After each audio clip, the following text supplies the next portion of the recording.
कल की बात छोड़ दो, डांटा कितना उसको मैंने? हाँ, अब नहीं है ना? अब नहीं है ना? हाँ। अरे आप सुनो, इसको जो है इशू बनाकर महाराष्ट्र में गड़बड़ी नहीं करना चाहता हूँ मैं। हाँ, एंड बाय।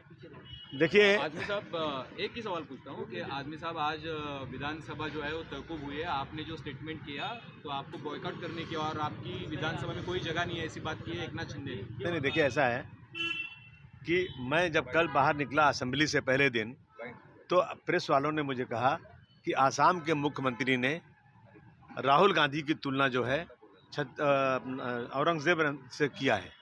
आपका क्या बोलना है? देखिए मैं क्या जानूं कि औरंगजेब क्या थे, कैसे थे? जो हिस्टोरियन बोलेंगे वही तो मैं जानता हूं। मेरे पास Satish Chandra ji, Audrey Truschke, doctor Rajiv Dixit, doctor Ram Puniyani, Awadh Ojha, Meena Bhargav, ऐसे बहुत सारे हिस्टोरियन के बयान मैंने सुना है। और जिन्होंने ये सब बातें किया, औरंगजेब के बारे में बड़ी तारीफ़ें की हैं, उन पर आज तक कोई बैंड नहीं लगा। उसकी बुक को भी बैंड नहीं किया गया, उन पर कोई केस भी आज तक फाइल नहीं हुआ। मैंने उसी बात को दोहरा दिया। मैं ज़िंदगी में कभी सोच भी नहीं सकता हूँ कि मैं छत्रपति शिवाजी महाराज हों या छत्रपति संभाजी महाराज हों या डॉक्टर भीमराव अम्बेडकर हों या महात्मा ज्योतिबा फुले हों या राजश्री साहू महाराज हों, इन ऐसे लोगों के खिलाफ अपमानित बात मत करूं। लेकिन मैं जानता हूं प्रशांत कोरटकर एक हैं, राहुल शोलापुरकर हैं, इन्होंने क्या क्या स्टेटमेंट दिया आप देख लीजिए किस तरह का दिया, उनको सिक्योरिटी मिली हुई है। तो मेरे स्टेटमेंट में इतना बड़ा बवाल क्यों? मैं समझता हूं कि मैं ज़िंदगी में कभी भी ऐसा कोई स्टेटमेंट, ऐसा कोई दिल की गहराई में कभी बोल ही नहीं सकता हूं। इन महाराज के जो लोगों ने इस महाराष्ट्र में इतने बड़े बड़े काम किए, सारे धर्म के साथ, सारे इंसान के साथ बराबरी किए, इनके खिलाफ मैं बोलूँ, मेरी हैसियत बोलने की कभी सोच भी नहीं सकता मैं। लेकिन अगर इसके बाद भी अगर किसी को ऐसा लगता है कि मैंने इस तरह की बातें बोली हैं और जिससे किसी को आहत हो रहा है, तो मैं अपने स्टेटमेंट को वापस लेता हूँ।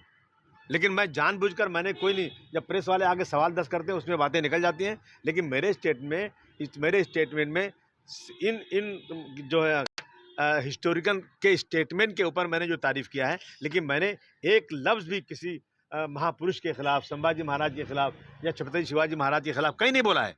मैं बोल भी नहीं सकता हूँ। और बहुत असेंबली में बहुत सारे काम हैं, बजट सेशन चल रहा है और इस इशू पर असेंबली रोकना मैं समझता हूँ कि महाराष्ट्र की जनता के साथ नाइंसाफ़ी होगी। इसलिए मैं अपने पूरे स्टेटमेंट को वापस लेता हूँ और मैं चाहता हूँ आज के बाद से ये बात खत्म हो जाए।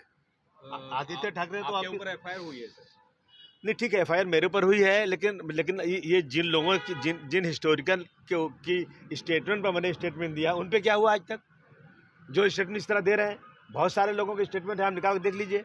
एफआईआर मेरे ऊपर करने का मतलब, मैं एक अगर मुस्लिम कम्युनिटी का आदमी हूँ, इस तरह मेरे साथ आप जो है अलग बर्ताव करोगे और इन लोगों के ऊपर जिन्होंने इन महापुरुषों के खिलाफ खुल के बयान दिया, उन पे खिलाफ कुछ नहीं करोगे तो मतलब क्या? आदित्य ठाकरे ने कहा है कि आप भारतीय जनता पार्टी की बी टीम हो, शायद आपको मुख्यमंत्री ने कहा है ऐसा स्टेटमेंट करो क्योंकि धनंजय मुंडे और अन्य दूसरे मुद्दों पर ये ध्यान हटाया जाए। अरे भाई, ये आप प्रेस वाले पूछो ना कि प्रेस वाले क्या उनके बोलने पे मुझसे पूछने आए थे क्या? प्रेस वाले ने मुझे पूछा, मैंने कोई प्रेस कॉन्फ्रेंस नहीं बुलाई थी। मेरे सामने प्रेस वाले निकलते ही लगा मुंह पे लगा दिया माइक, आप पूछने लग गए।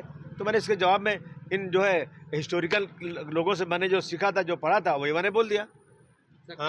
कल एफआईआर में ये बोला गया कि आपके लिए इंडिया में कोई जगह नहीं है। शिवसेना के जो एमपी हैं उन्होंने इस पर आपका क्या कहना है? नहीं, वो तो सारे मुसलमानों को भगा देना चाहते हैं। और उसके बाद आपने देखा कि कितने लोगों ने बोला मस्जिद में घुस के मारेंगे और मुसलमानों को 20 लाख मुसलमानों को मार दिया जाना चाहिए, इस देश को हिंदू राष्ट्र बना देना चाहिए।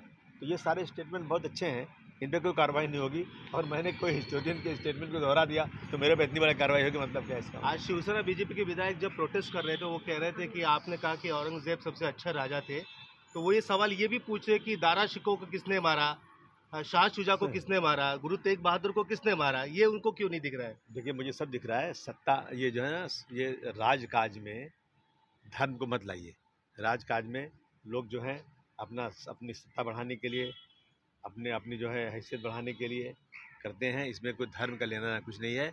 ऐसा बोलेंगे तो कहते हैं कि एक राजा ने 99 भाइयों को मार दिया था। अभी नेपाल के राजा ने अपना राजकाज करने के लिए उसने अपने पूरे परिवार को मार दिया था। तो इस तरह की बहुत सारी चीज़ें, इस बहस में मैं नहीं जाना चाहता हूँ। Thank you.